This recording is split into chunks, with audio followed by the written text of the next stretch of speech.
higher whenever you take debts?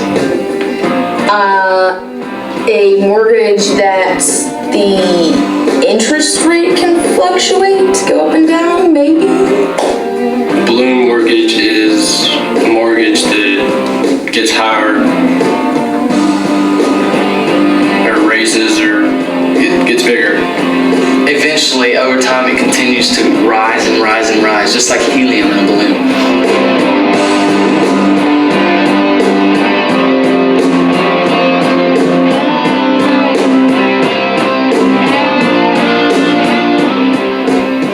Now let's look at some bad ideas in real estate. Bad idea, adjustable rate mortgage.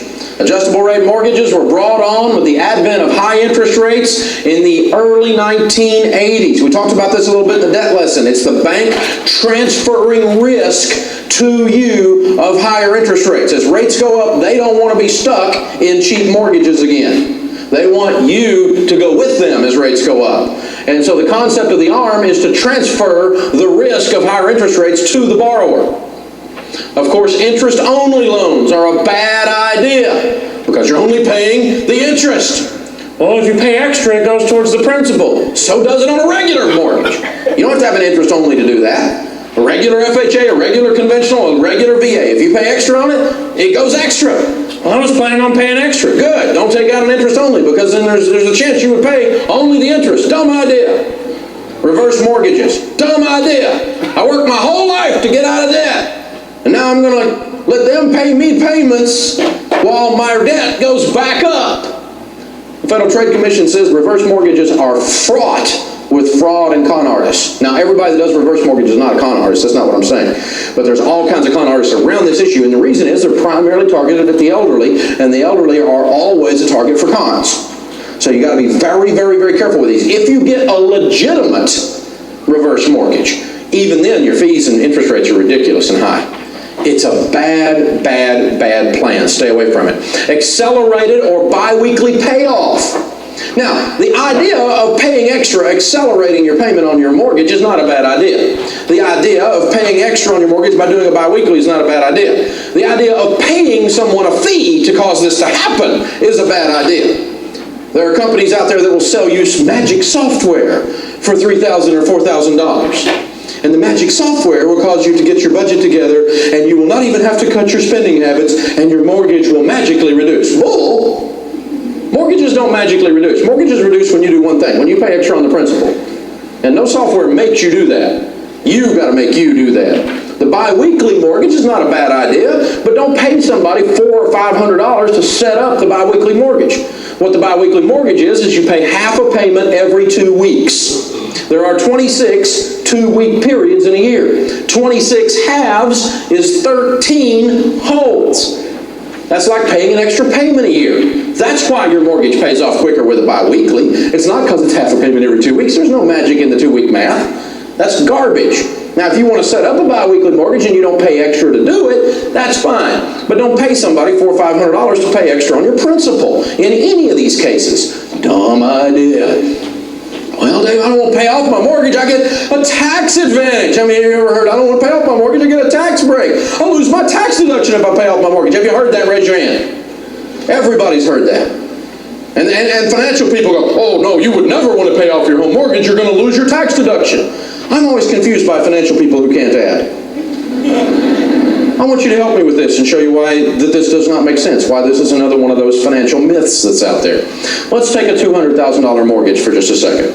If I had a $200,000 mortgage at 5% interest, if I had a $200,000 mortgage at 5% interest, the interest I would have paid that year would be 5% of $200,000, which would be $10,000. Does that sound right? Say yes. Yes. So basically, a $200,000 mortgage at 5% creates $10,000 in annual interest paid.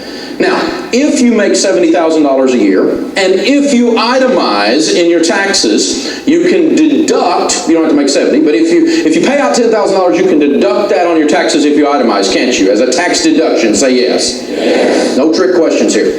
So if I make $70,000 a year and I deduct $10,000, I don't pay taxes on 70, I pay taxes on 60. Now, if you were to pay off your house because you're a wild and crazy Dave Ramsey nut, then you would lose that interest because you're not paying interest anymore, and you're going to pay taxes not on $60,000 worth of income, but on 70. So you're going to pay taxes on an extra $10,000 of income. Right now, if you're making $70,000 a year, you're in the 25% tax bracket. So your taxes on $10,000 would be 25% of $10,000. Does that sound right? Say yes. 25% of $10,000 is $2,500. And so you could pay the bank $10,000 to keep from paying the government $2,500. That's a tax deduction. Let me try that again because I don't think you got through.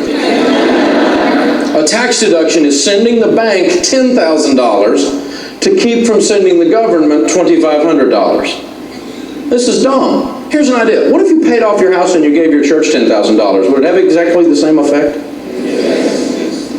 Why aren't all the financial goobers running around going, increase your charitable giving? Increase your charitable giving to certified 501c3s. Why don't you increase your charitable giving? Why don't we hear that one all the time? And you don't have to go in debt to do that. You can trade $10,000 for $2,500 as many times as you want to until you start making too much money and you're one of those evil rich people and they'll take that away too. But other than that, right? Most people itemizing can take a charitable deduction, can they not? A huge charitable deduction. You don't have to be in debt to do that. Weirdness out there. But CPAs, people that are certified public accountants, can't add. And tell people to just keep their home mortgage because they don't want to lose the tax deduction. I want to lose my tax deduction. And I want to instead give it to something that matters and take the same tax deduction later. But that'll not be because of the tax deduction, that'll be because of the giving is the right thing to do.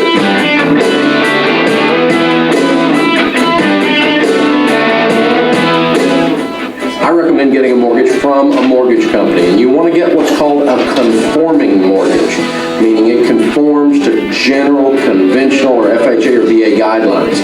I recommend the conventional mortgage, but that's the cheapest interest rates, and always remember, a 15-year fixed rate mortgage where your payment is no more than a fourth of your take-home pay.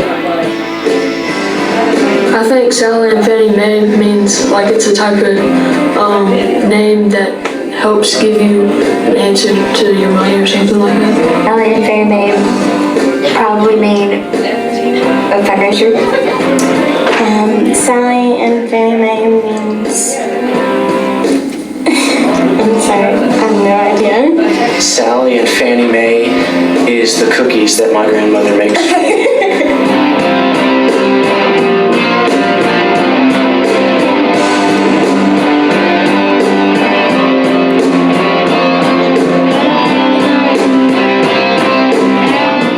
Let's look at the different kinds of mortgages. Conventional mortgages.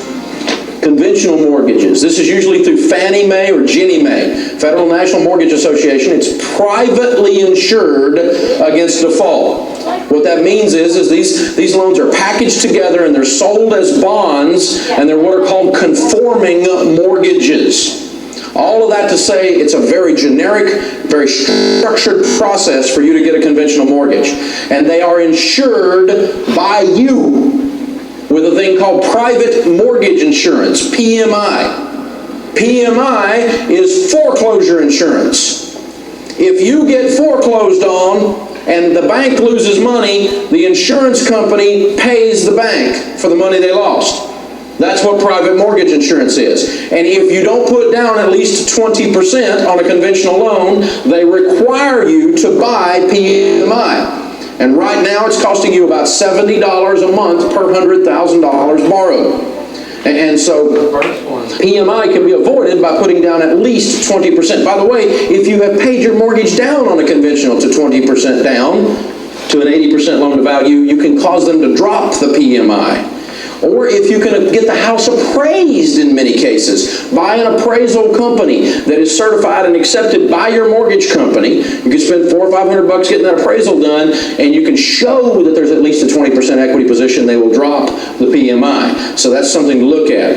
Another kind of loan is the FHA loan, which is insured by HUD, the Housing and Urban Development Department, okay? So the FHA loan is a loan that is insured by the government. So if you get foreclosed on, the the government insures that bank that they're not going to lose money on you.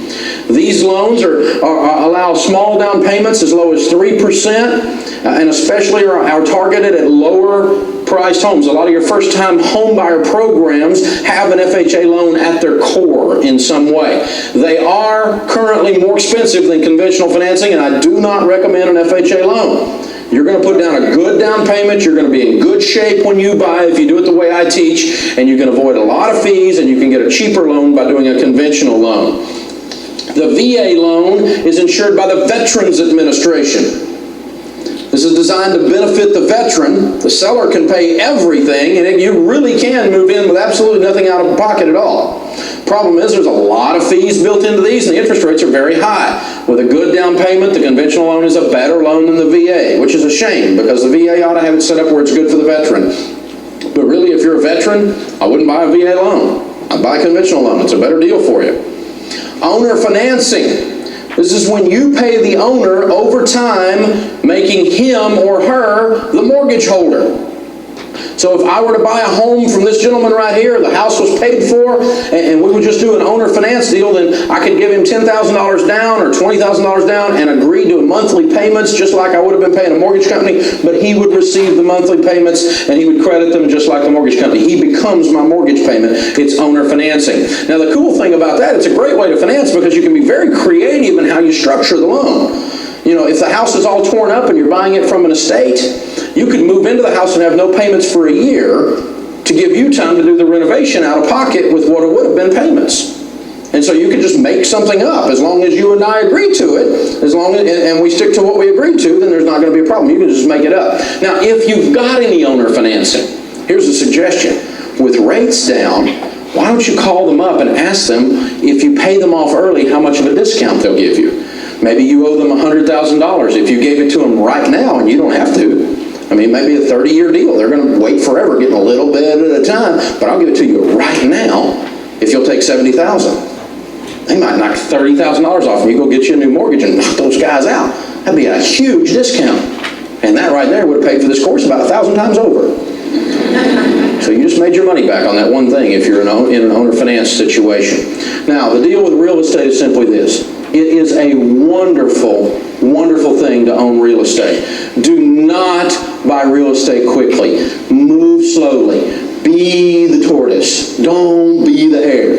People run around, you need to buy a house, gotta buy a house, gotta buy a house, gotta buy a house, gotta buy a house, gotta buy a house. You don't have to buy a house. You'll get a house. Don't let the house get you. When you buy a house and you're broke, Murphy will move in your spare bedroom. He'll bring his 3 cousins, broke, desperate, and stupid, with him. They will own your life. You'll turn your life to where it looks like a country song. What you thought was going to be a blessing will be a curse. Because everybody runs around, gotta buy a house, gotta buy a house, gotta buy a house. Don't buy a house. Do not buy a house until you're financially ready. And then that home will be a blessing rather than a curse. When are you ready to buy a house?